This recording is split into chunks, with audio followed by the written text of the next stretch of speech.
Harland গোল দিতে না পারাটা যতটা খারাপ হয়েছে, রাশফোর্ডকে বিদায় দেওয়াটা ততটাই ভালো সিদ্ধান্ত মনে করি ব্যক্তিগতভাবে।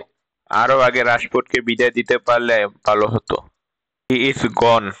দুইটি ক্লাব তার প্রতি ইন্টারেস্ট। প্রথমটি হচ্ছে লিগ ওয়ান এর একটি ক্লাব, দ্বিতীয়টি হচ্ছে সৌদি প্রো লিগের একটি ক্লাব। তার মধ্যে Saudi pro league 35 million euro একটি অফার দিয়েছে, অফারটি রিজেক্ট করে দিয়েছে রাশফোর্ড। মার্কোস রাশফোর্ড সে ইউরো ছাড়া আর কোথাও খেলবে না। ভাবতেছি সৌদি ছাড়া ওরে কিনবে কে, এটাই ভাবতেছি আমি। তার পার ডে 350 কে ইউরোর মতো বেতন পার ডে পেড করা লাগে, যা বাংলা টাকা 52,000 টাকা প্লাস। যাই হোক, ভালো একটা বিদায় চাই ওল্ড ট্রাফোর্ড থেকে।